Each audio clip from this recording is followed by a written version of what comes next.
예, 예수님은 우리에게 영적인 정체성을 알려주셨다는 겁니다. 늘 우리가 얘기하지만 나는 누구인가, 나는 어떤 존재인지를 안다는 것이 얼마나 중요한지 모릅니다. 왜냐하면 그것을 모른다 그러면 나는 누구지? 나는 어떤 사람이지? 그걸 알지 못하는데 어떻게 우리가 주님의 자녀라고 그 주님의 사명을 감당하고 그 일을 할 수가 있겠습니까? 분명히 내가 누구인지를 우리는 알아야 됩니다. 특별히 오늘 주님께서는 우리에게 뭐라고 말씀했습니까? 너희는 뭐라고요? 세상의 빛이 되라고, 그리고 세상의 소금이 되라고 하신 겁니다. 그것은 이 세상에서 너희들의 빛의 역할, 소금의 역할을 감당하려, 어떻게 보면 우리가 누구인지를 말씀하신 거나 마찬가지입니다. 그렇기 때문에 우리가 세상 가운데 그런 빛의 역할이나 소금의 역할을 과연 얼마나 하고 있었는지를 늘 우리가 점검해 봐야 될 것입니다. 그것은 물론 내가 노력해야 되고 또 내가 그 역할을 뭔지를 알아야 그 임무를 잘 수행할 수가 있을 것입니다. 그런데 우리가 그런 것을 얼마나 우리가 매일 느끼면서 깨우치면서 우리가 살아가고 있는지 한번 점검해 봐야 된다는 겁니다. 오늘 예수님의 제자 베드로도 성도들에게 오늘 늘 영적 정체성을 그래서 알려주신 말씀이 있어요. 뭐라고 그랬습니까? 너희는 택하신 족속이요 왕같은 제사장들이요 거룩한 나라요 그의 소유가 된 백성이라, 이렇게 말씀했습니다. 얼마나 귀한 우리의 그 위치를 말씀해 주셨는지 모릅니다. 결국 우리는 하나님의 백성입니다. 사도 요한도 뭐라고 그랬습니까? 신자의 정체성을 이렇게 말했습니다. 사랑하는 자들아, 우리가 지금은 하나님의 자녀라. 우리는 하나님의 분명히 자녀라는 것을 우리가 안다면 결국 우리는 어떻게 해요? 세상 가운데 달라지는 삶을 살아야 된다는 겁니다. 늘 말로는 우리가 세상의 빛의 역할을 감당하고 소금이라고 말하지만 과연 우리가 얼마나 그렇게 하나님의 백성으로서 하나님의 자녀로서 우리가 살아가고 있는지, 나는 과연 그 신분에 걸맞는 그런 삶을 살아가고 있는지 우리 한번 점검해 봐야 될 것입니다. 오늘 말씀을 통해서 우리가 다시 한번 우리 위치를 깨달아야 될 건 무엇입니까? 오늘 보니까 오늘 예수님은 그 등불의 위치에 대해서 말씀하고 있는 겁니다. 그 얘기는 뭡니까? 내가 어느 곳에 있는지, 나의 위치가 어디인지를 오늘 분명히 말씀하고 있는 거예요. 과연 나는 하나님이 어느 위치에 서 있는지, 오늘 이 마가는 오늘 이 예수님이 씨 뿌리는 비유를 통해 다음에 이 말씀을 주신 것을 오늘 우리에게 기록하고 있는데요. 그 말씀이 무엇입니까? 21절에 또 그들에게 이르시되 사람의 등불을 가져오는 것은 말 아래에나 평상 아래에 두려움이 아니냐, 등경 위에 두려움이 아니냐라고. 어떻게 보면 이건 당연한 말씀이에요. 이 말씀 별거 아니냐 그렇게 생각할 수 있지만 오늘 예수님은 제자들에게 너희들 세상의 빛이라고 말씀한 그 말씀 후에 오늘 이렇게 말씀하신 것을 우리가 알아야 된다는 겁니다. 이 말씀은 여기 마가도 있는 게 아니라 우리가 잘 아는 마태복음에도 이미 이 말씀이 기록되어 있죠. 마태복음에 뭐라고 그랬습니까? 마태복음 5장 14절에 보면 산 위에 있는 동네가 숨겨지지 못할 것이요 사람이 등불을 켜서 마라에 두지 아니하고 등경위에 두나니 이러므로 집안 모든 사람에게 비치니라. 결국 등불은 어디요? 등경 위에 두어야 어떻게 해요? 밝게 비춰진다는 겁니다. 결국 등불은 그냥 감춰진 뒤에 아니면 어떻게 해요? 그냥 이런 상 밑에 등불이 있으면 돼요? 안 되잖아요. 등불은 어디입니까? 바로 천장에 매달린 거예요. 천장에 불을 켜야 어떻게 해요? 모든 그 밑에 있는 사람들이 다 환하게 밝혀진다는 것을 우리가 알 수가 있습니다. 그렇기 때문에 여러분 우리는 그 등불의 위치를 우리가 다시 한번 생각하게 되는 겁니다. 그래, 등불은 분명히 어디요? 등경 위에 둬야 어떻게 해요? 다 밝혀진다는 것이 기본적이고 상식적인 이야기입니다. 그런데 오늘 그 얘기를 하면서 오늘 또 이렇게 말씀했어요. 22절에 드러내지 않고는 숨긴 것이 없고 나타내려지 않고는 감추인 것이 없다, 이렇게 오늘 말씀하고 있습니다. 이 얘기는 뭡니까? 예수님은 드러내려 하면 어떻게 해요? 숨겨지지가 않는다는 겁니다. 나타내려고 하면 어떻게 해요? 감춰지지 않는다고 하신 겁니다. 결국 예수님의 사역은 어떻습니까? 이 세상 가운데 분명히 나타내신다는 겁니다. 왜? 예수님은 세상에 빛으로 이 땅에 오신 겁니다. 그래서 예수님은 높은 곳에서 지금도 비춰주고 있습니다. 바로 예수님을 그래서 우리는 뭐라고요? 생명의 빛으로 오늘도 오신 예수님. 그분은 분명히 이 땅에 드러내셨다는 것을 우리가 분명히 알아야 될 줄 믿습니다. 그 빛으로 오신 예수님, 그 밝게 비춰지는 그분으로 인해서 우리는 어떻게 해요? 세상을 또 반드시 우리가 비치는 그런 우리의 존재라는 것을 우리가 잊어서는 안 된다는 것입니다. 오늘 예수님 우리에게 말씀해 주셨는데 그렇기 때문에 뭐라고 했습니까? 너희들 들을 귀 있는 자는 들으라. 여러분, 우리가 귀가 있기 때문에 어떻게 해요? 우리는 모르는 소리를 듣습니다. 그런데 이 듣는 소리를 어떻게 해요? 잘 들어야 되잖아요. 여러분, 우리는 듣는 만큼 어떻게 해요? 깨닫고 말을 하는 것 같아요. 우리가 어렸을 때는 어떻습니까? 우리가 듣는 얘기가 어때요? 그 우리 아이들 얘기를 듣죠. 우리가 커가면서 어때요? 내 수준에 맞게끔 얘기를 듣는다는 겁니다. 그런데 이 듣는 얘기가 어떠냐에 따라서 우리가 생각하게 되고 말하게 돼요. 우리가 뭐 나쁜 말만 듣고 뭐 이상한 얘기만 들으면 어떻게 우리도 모르게 어떻게 해요? 우리도 나도 모르게 그렇게 말을 토해낸다는 겁니다. 그렇기 때문에 우리가 어떤 말을 듣느냐에 따라서 우리 생각과 사고가 우리 입술이 달라지는 겁니다. 여러분, 그렇기 때문에 우리가 집안에서고 어디서 어떻게 우리가 찬양을 듣고 아니면 주님의 말씀을 많이 들으면 들을수록 어떻게 해요? 그게 나도 모르게 입술로 고백이 됩니다. 그런데 우리가 들을 귀에 어때요?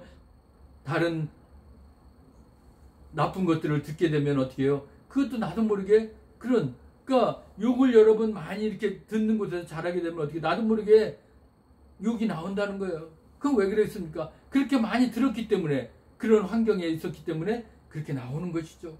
그렇기 때문에 여러분, 우리는 어떤 말을 듣고 어떤 말을 우리가 익숙하게 우리가 사용하느냐에 따라서 우리의 삶이 달라지고 세상 가운데 영향력도 미친다는 것입니다. 그렇기 때문에 오늘 하나님의 말씀을 듣지 않는 사람들은 그들이 듣는 말이 뻔하거든요. 그러니까 오늘 예수님은 오직 답답하면 귀 있는 자 들으라.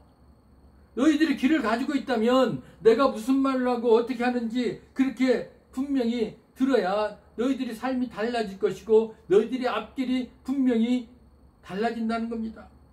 우리가 요한계시록에도 7교회를 향해서 뭐래요? 귀 있는 자는 성령이 교회들에게 하시는 말씀을 들을지어다, 이렇게 말씀을 자주 나오는 것을 알 수 있습니다. 왜? 그만큼 우리가 하나님의 말씀을 듣는 이 자체가 얼마나 중요한지요. 그렇기 때문에 우리는 마음문을 열고 지금도 하나님의 음성을 들어야 돼요. 하나님 뭐라고 말씀하실까? 하나님 나에게 어떤 말씀을 주실까? 성령님 말씀하여 주시옵소서. 그래서 우리는 늘 마음문을 열고 귀를 열고 하나님의 말씀을 들어야 됩니다. 그럴 때 어떻게 해요? 늘 우리들 마음이 기쁘고 변화되고 늘 성령 충만한 삶을 우리가 살아갈 수 있다는 거예요. 늘 여러분들 마음을 열고 귀를 열어서 주님의 주시는 그 귀하고 복된 우리 주님의 말씀과 성령 충만함으로 늘 채워지는 그런 삶을 사시기를 주님의 이름으로 부탁합니다. 오늘 24절의 말씀에 보면 또 너희가 무엇을 듣는가 스스로 삼가라. 너희의 헤아리는 그 헤아림으로 너희가 헤아림을 받을 것이며 더 받으리니 라고 오늘 말씀하고 있습니다. 우리가 들으라고 그랬는데 우리가 듣는데 뭐요? 조심하라는 거예요. 여러분, 우리가 아무거나 보고 아무거나 들을 수가 없다는 겁니다. 그렇기 때문에 늘 우리는 조심하면서 무엇을 우리가 봐야 되고 무엇을 들어야 될지를 우리가 늘 이렇게 점검해야 될 필요가 있습니다.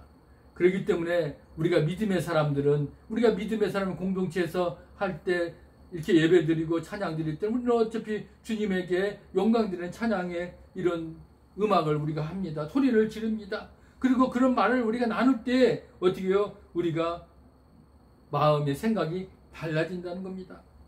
분명히 주님은 우리에게 생명의 말씀을 주셨어요. 그렇기 때문에 우리가 그 생명의 말씀을 듣기 위해서 우리가 늘 주님의 그 설교 말씀을 듣고 주님의 말씀을 듣고 성경을 듣고 우리가 그렇게 하는 겁니다. 왜? 그걸 들어야 우리들 안에서 우리의 마음과 생각이 바뀌어지기 때문에 오늘 우리를 그 말씀을 들으라는 거예요. 그럴 때 우리가 분별력이 생깁니다. 세상 어떤 악한 것들과 사탄과의 싸움에서도 이길 수가 있다는 것을 우리가 잊어서는 안 됩니다. 그런 생명의 말씀이 내 안에 들어왔을 때 우리가 살아나는 거예요. 그리고 우리가 세상의 그 나쁜 것들도 어떻게 해요? 분별할 수 있습니다. 걸러낼 수가 있습니다. 그런 분별력을 분명히 우리에게 주셨다는 겁니다. 그렇기 때문에 오늘 예수님은 이것이 나쁘다 그러면 어떻게 해요? 우리는 버려야 될 것입니다. 늘 우리들 마음을 우리 먼저 잡아주시는 거예요. 그래서 내 마음, 우리 마음 가운데 무엇이 자리 잡아야 될지 그런 분별력을 주시고 지혜를 주셨다는 거 우리가 잊어서는 안 됩니다. 다른 사람을 판단할 때도 마찬가지입니다. 그냥 판단하는 게 아닙니다. 먼저 그들이 어떤지 헤아려야 된다는 것입니다. 그러려면 어떻게 한다고요? 주님의 말씀을 들어야 돼요. 우리가 말씀을 늘 가까이 하고 들으면서 우리에게 그런 지혜로움이 우리가 있어야 다른 사람을 판단할 수가 있을 줄 믿습니다. 그런 헤아림이 여러분 다 가지시길 주님의 이름으로 부탁합니다. 오늘 보면 이제 주님은 보상과 대가에 대해서 확실히 말씀하셨어요. 주님은 우리의 마음을 어때요? 살피고 계신다는 겁니다. 우리가 내가 무슨 말을 하고 내가 어떤 행동을 하는 거 주님이 모르실까요? 다 알고 판단하시는데 그런 판단할 수 있는 것을 그만큼 우리가 지혜를 갖기 위해서는 말씀으로 우리가 무장되어야 되고요. 그리고 주님은 분명히 선과 악에 대해서도 판단하고 있다는 것을 알 수 있어요. 그래야만 오늘 우리에게 뭐라고 했습니까? 있는 자는 받을 것이요 없는 자는 그 위에 있는 것까지도 빼앗기리라 이렇게 말씀을 하셨습니다. 결국 이 말씀은 무엇입니까? 오늘 사도 바울이 얘기한 게 있죠. 우리가 다 반드시 그리스도의 심판 앞에 나타나게 되어 선악간에 그 몸으로 행한 것을 따라 받으려 함이라 라고 말씀하고 있습니다. 우리가 예수님의 말씀을 듣는 사람들에게는 무엇을 주실까? 악을 주실까요? 아니요. 선을 주실 텐데 은혜를 더하여 주신다는 겁니다. 그런데 그 믿음을 외면하는 사람, 주님이 주신 말씀을 듣기를 거부하는 사람, 주님이 주신 은혜 받을 수 있을까요? 받지 못하죠. 그 기회마저도 박탈당한다는 겁니다. 그렇기 때문에 우리는 마음판을 우리가 깨끗하게 하고 우리가 마음판에 주님의 말씀을 들으면 어떻게 해요? 그만큼 어떻게 해요? 더 채워주실 것입니다. 그래서 마태복음에 보면 씨 뿌리는 비유를 통해서 주님이 이렇게 말씀했어요. 무릇이 있는 자는 받아 넉넉하게 되되 없는 자는 그 있는 것도 빼앗기리라. 또 비슷하게 마태복음 25장 29절에도 뭐라고 그랬어요? 무릇 있는 자는 받아 풍족하게 되고 없는 자는 그 있는 것까지도 빼앗기리라. 결국 여러분 우리 마음판이 하나님 말씀으로 풍성히 채워지면 어떻게 해요? 분명히 아는 풍성한 또 열매를 맺는다는 거예요. 우리가 좋은 옥토를 만들고 거기에 풍족한 열매를 맺으면 얼마나 좋겠습니까? 그런데 어떻게 해요? 너희들이 황망하면 어떻게 보면 황무지같이 그냥 삭막해지면 어떻게 됩니까? 아무것도 얻을 수가 없다는 거예요. 다 빼앗겨 버린다는 거예요. 이 원리, 이것도 어떻게 보면 당연하다고 생각할 수 있습니다. 그런데 우리가 그 원리를 이렇게 알면서도 내 마음판에 신경을 쓰지 않는다면, 내 마음판에 하나님 말씀으로 성령 충만함으로 옥토를 채워지지 않는다면 풍성한 열매가 맺어지겠습니까? 맺어지지 않습니다. 삭막한 황무지처럼 되어버린다면 우리가 가지고 있는 모든 것도 빼앗겨 뿌리지 뿐만 아니라 주지지도 않는다는 거. 그렇기 때문에 늘 우리는 어떻게 해요? 이 마음에, 내 마음에 판에 지금 내가 황무지인가 아니면 옥토밭인지를 늘 점검하면서 우리가 살아야 된다는 것입니다. 분명히 하나님은 오늘 말씀하고 있는 거예요. 내가 너희들 끝까지 내가 붙들어 줄 것인데 너희들이 과연 나의 은총을 받을 자격이 있는지, 너희가 하나님의 자녀로 살아가는 자로 과연 세상의 빛과 소금으로 살아가고 있는 자라면 너희들 마음판에 내 말씀으로 충만하게 채워지고 있는지 오늘 하나님은 보고 계시다는 거예요. 그리고 너희들이 그걸 채워져 있다면 내가 너희들이 많은 열매를 맺을 것이고, 너희들이 마음판이 삭막하다면 너희들은 다 있는 거 빼앗아 버릴 것이다 라고 오늘 말씀하고 있는 겁니다. 왜요? 예수님은 우리의 마음과 생각을 다 알고 계시기 때문이라는 겁니다. 주님은 우리의 생각과 우리의 마음을 다 알고 계시고 판단하고 계시고 다 우리를 붙잡아 주고 계십니다. 하나님의 판단만이 절대적이라는 것을 우리가 기억하면서 오늘도 주님은 하나님에 의해서 우리들의 생각의 결과로 나타난다는 겁니다. 그것을 오늘도 주님은 우리들에게 말씀하고 있다는 거 우리가 잊지 말고 늘 우리 마음판을 나는 어떻게 만들어져 가야 될 것인가? 나는 과연 하나님의 자녀고 하나님의 사람들이라면 주님이 나에게 주신 이 정체성, 세상의 빛과 소금 역할을 감당하라고 하신 그 위치를 우리가 잊어버리지 않고 늘 그것을 상기하면서 하나님의 말씀으로 우리가 마음의 그 생각과 옥토를 만든다면 하나님께서 분명히 우리를 축복해 주시고 많은 열매를 맺혀줄 줄 믿습니다. 그 마음을 우리가 오늘도 잊지 않고 하나님, 오늘도 내가 하나님의 자녀로 부끄럽지 않게 살아가겠습니다. 하나님, 나의 마음의 생각에 그런 모든 것들을 붙잡아 주시옵시고 오늘도 잘 우리가 하나님 말씀의 그 생각대로 이끌어갈 수 있는 그런 옥토밭을 만들 수 있는 그런 사람이 되게 해달라고 우리가 구하면서 나아가시기를 오늘도 주님의 이름으로 간절히 부탁합니다. 오늘도 살아서 역사하신 아버지 하나님 감사합니다. 오늘도 우리들의 마음의 생각에 등불이 되셔서 우리를 붙잡아 주시고 우리의 마음판을 옥토밭으로 만들어 주셔서 하나님께 귀하고 복된 하나님의 자녀로서 빛과 소금 역할을 감당하는 자녀로 부끄러움 없이 살아가도록 우리 한 사람 한 사람 붙잡아 주시옵소서. 감사하며 예수 그리스도의 이름으로 기도드리옵나이다. 아멘.